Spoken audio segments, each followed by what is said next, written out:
नमस्कार, राम राम जी, जय माता दी। मैं आचार्य वीरेंद्र एस्ट्रो वास्तु गुरु यूट्यूब चैनल पर आपका स्वागत करता हूं, हार्दिक अभिनंदन करता हूं।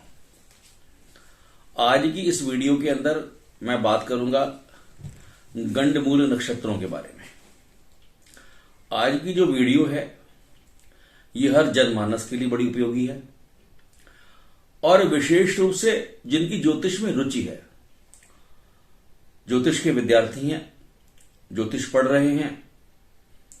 गंडमूल नक्षत्र एक विशेष रूप से एक ऐसा पाठ है जिसकी जानकारी होनी चाहिए और सामान्य जनमानस के लिए भी। कई बार परिवार में जब कोई बालक जन्म लेता है तो जब जन्म पत्रिका का हम विश्लेषण करते हैं तो उसमें ये बात बताई जाती है कि ये जो अमुक बच्चा है ये गंडमूल नक्षत्र में पैदा हुआ है।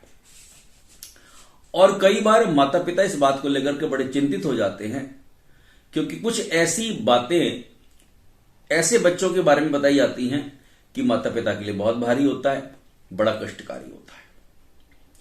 वीडियो को आप अंत तक जरूर देखिएगा। अभी तक अगर आपने हमारा चैनल सब्सक्राइब नहीं किया है तो चैनल सब्सक्राइब कर दें, बेल आइकन दबाइएगा और वीडियो को आप ज्यादा ज्यादा शेयर जरूर कीजिएगा। देखिए, आज की जो वीडियो है, जैसे मैंने कहा कि बड़ी उपयोगी है, जो ज्योतिष सीखना चाहते हैं उनके लिए भी और सामान्य व्यक्ति के लिए भी, क्योंकि हमारे परिवारों में ऐसे बहुत सारे बालक होते हैं जो गंडमूल नक्षत्र के अंदर पैदा होते हैं। इसको थोड़ा सा अपने को समझने की आवश्यकता है कि ये वास्तव में गंडमूल नक्षत्र होते क्या है। इसकी दो स्थितियां हैं। एक तो पौराणिक आधार पर हमारे पुराणों में कुछ ऐसी कथाएं बताई गई हैं विषय को समझाने के लिए, और वास्तव में खगोल शास्त्र के हिसाब से ये क्या चीजें हैं, इसका वैज्ञानिक आधार क्या है। दो तरीके से हम इन चीजों को लेकर के चलते हैं। हमारा जो ब्रह्मांड है इसकी स्थिति गोल है और कोई भी गोल चीज होती है तो वो 360 डिग्री होता है। इस पूरे ब्रह्मांड को हमने 27 भागों में बांटा है और जो एक भाग है वो एक नक्षत्र कहलाता है। यानी 360 को अगर हम 27 से विभाजित करते हैं तो 13 डिग्री 20 मिनट का ये एक नक्षत्र हमारे पास में आता है। और यही 27 नक्षत्र वास्तव में हमारे 27 दिन का चंद्रमास होता है। चंद्रमा सामान्य रूप से एक नक्षत्र के अंदर एक दिन रहता है। अब ये जो 27 नक्षत्र हैं, अश्विनी, भरणी, कृतिका, रोहिणी, मृगशिरा, आद्रा, पुनर्वसु, पुष्य, अश्लेषा, मघा, पूर्वा फाल्गुनी, उत्तरा फाल्गुनी, हस्त, चित्र, स्वाति, विशाखा, अनुराधा, ज्येष्ठा, मूल, पूर्वाषाढ़ा, उत्तराषाढ़ा, श्रावण, धनिष्ठा, शतभिषा, पूर्व भाद्रपद, उत्तरा भाद्रपद और रेवती। ये 27 नक्षत्र हैं। इन 27 नक्षत्रों में जो रोहिणी है, कहते हैं कि रोहिणी जो थी वो चंद्रमा से प्रेम करती थी। और ये 27 जो नक्षत्र हैं वास्तव में 27 कन्याएं हैं। दक्ष प्रजापति की 27 पुत्रियां हैं।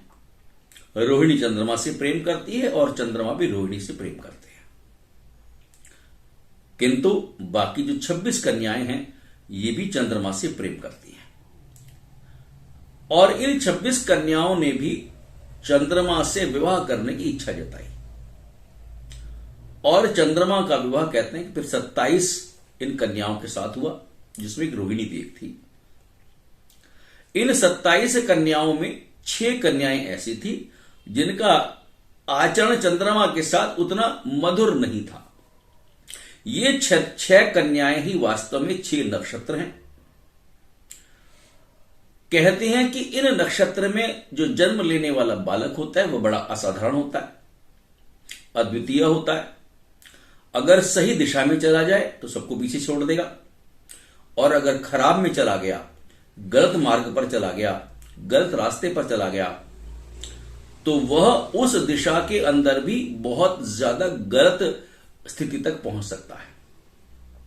इसीलिए कहते हैं कि इन गंडमूल नक्षत्र की शांति होना यह बड़ा आवश्यक है, ताकि वह बालक अपनी ऊर्जा का उच्च गुणवत्ता के साथ सही दिशा के अंदर उसका प्रयोग ये कर सके। ये तो एक मैंने पौराणिक कथा के आधार पर आपको बात समझाई है। अब मैं बात करूंगा ज्योतिषीय आकलन के हिसाब से इसका वैज्ञानिक आधार क्या बनता है। देखिए, सामान्यतः ये जो गंडमूल नक्षत्र के जो 6 हमारे पास में नक्षत्र है, जो 6 हमारे पास में नक्षत्र हैं, जिस समय नक्षत्र और उनकी राशि, कई बार क्या होता है कि एक नक्षत्र 2 राशियों के बीच में आ जाता है। कभी वो प्रारंभ में आता है और कई बार में अंत में आता है। राशि और नक्षत्र जब एक ही स्थान पर मिलने या उदय होते हैं तो गंडमूल नक्षत्रों का निर्माण होता है। इनको हम संधि काल भी कहते हैं। और संधि काल यानी ट्रांजिट पीरियड के ऊपर जब ये नक्षत्र कोई आता है तो कहते हैं कि उस समय पर जो उत्पन्न होने वाले जातक हैं, जो बच्चा पैदा होता है, ये थोड़ा कष्टकारी होता है। अब बालक स्वतः के लिए, अपने माता पिता के लिए, अपने मामा के लिए या पिता के लिए कष्टकारी हो सकता है। अब यहां पर यह बात जाननी जरूरी है कि कौन कौन से नक्षत्र हैं। इसमें एक बात और जानने वाली बात है, केतु और बुध ये 2 ग्रह ऐसे हैं जो वास्तव के अंदर जिन नक्षत्रों के ये स्वामी माने जाते हैं। ये 6 नक्षत्र हैं, वही 6 नक्षत्र जो हैं जिनके अधिपति केतु या बुध हैं, वही नक्षत्र गंडमूल नक्षत्र के माने जाते हैं। जैसे सबसे पहले हम बात करते हैं अश्विनी नक्षत्र की। अश्विनी नक्षत्र का जो नक्षत्र का स्वामी है वो है केतु, और जो इसके देवता हैं वो है अश्विनी कुमार। उसके बाद दूसरा नक्षत्र है अश्लेषा, जिसका स्वामी है बुध, और उसके देवता हैं सर्प यानी सांप। तीसरा नक्षत्र है मघा, जिसके अधिपति हैं बुध और उनके देवता हैं पितृ। ऐसे ही ज्येष्ठा नक्षत्र, इसके स्वामी है बुध और इनके जो देवता वो हैं इंद्र। इसके बाद मूल नक्षत्र के स्वामी है केतु और इनके जो अधिपति देवता हैं वो हैं राक्षस। और इसी प्रकार से रेवती नक्षत्र के जो स्वामी हैं वो हैं बुध और इनके जो देवता हैं वो हैं भगवान सूर्य यानी भगवान भास्कर। यानी अश्विनी नक्षत्र, अश्लेषा नक्षत्र, मघा नक्षत्र, ज्येष्ठा नक्षत्र, मूल नक्षत्र और रेवती नक्षत्र, ये 6 नक्षत्र है, ये गंडमूल नक्षत्र माने जाते हैं। यानी अगर इनमें से किसी भी एक नक्षत्र में किसी बालक का जन्म हुआ है तो हम ये मान के चलते हैं इस बालक का जन्म गंडमूल नक्षत्र में हुआ है। अब इस नक्षत्र के भी 4 हिस्से होते हैं जिसको हम 4 चरण कहते हैं।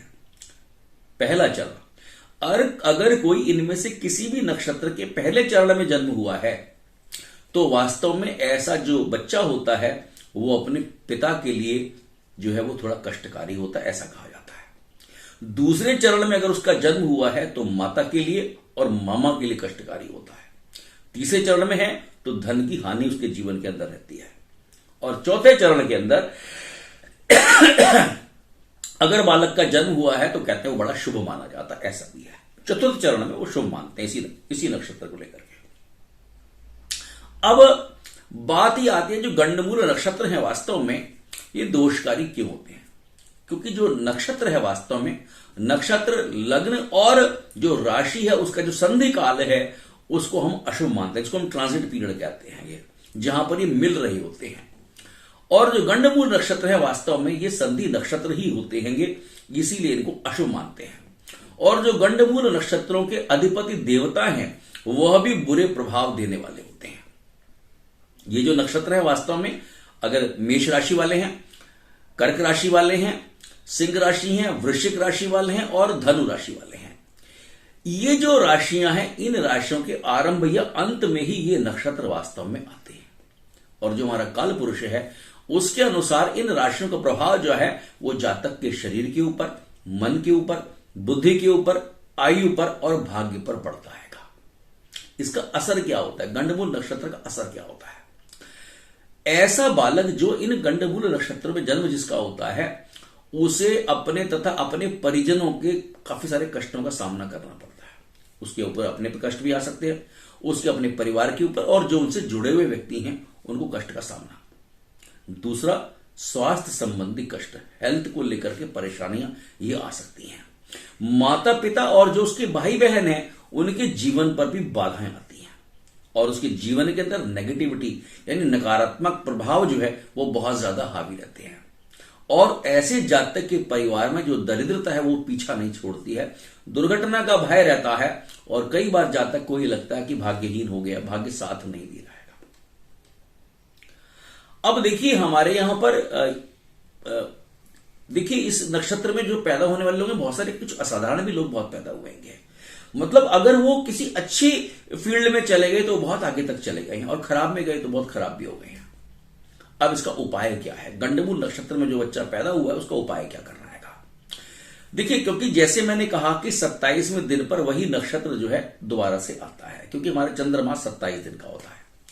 तो जिस दिन इस बालक का जन्म हुआ है उसके ठीक 27वें दिन पर इसकी शांति ये करा लेनी चाहिए विद्वान जन से, योग्य ब्राह्मण से आप इसकी शांति करवाएं। इसके अलावा सांप को दूध पिलाएं, उससे भी आपको लाभ मिलेगा। जो हमारे पितृ हैं उन पितरों के निमित्त कुछ दान जरूर कीजिएगा।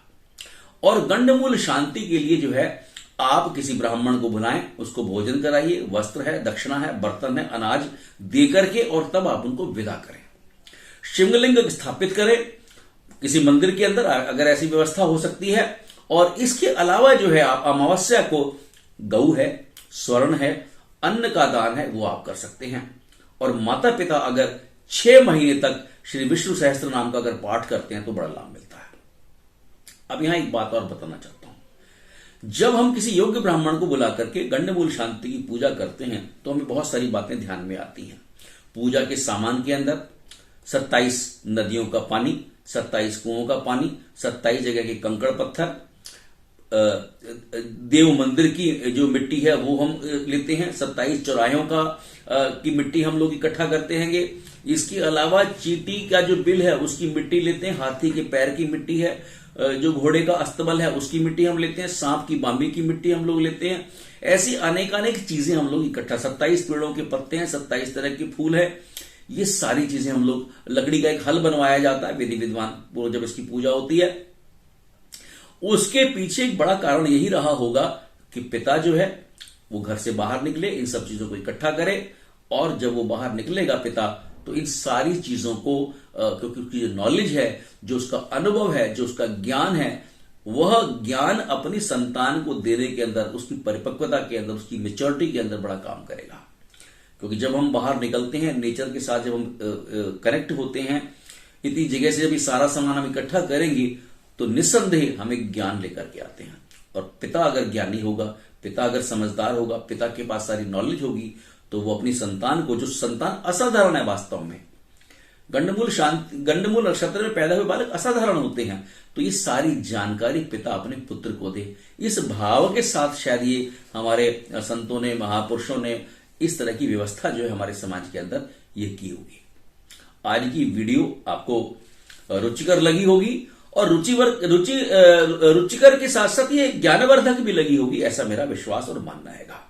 वीडियो को आप शेयर जरूर करें और हां, कभी किसी ज्योतिष परामर्श के लिए आपको मेरी आवश्यकता हो तो आप मुझे, मेरे नंबर आपको स्क्रीन पर दिखाई देते हैं, आप मुझे कॉल कर सकते हैं, बात कर सकते हैं और कमेंट बॉक्स में जाकर के आप अपनी राय जरूर मुझे दीजिएगा, इसी आशा और विश्वास के साथ। नमस्कार, राम राम जी।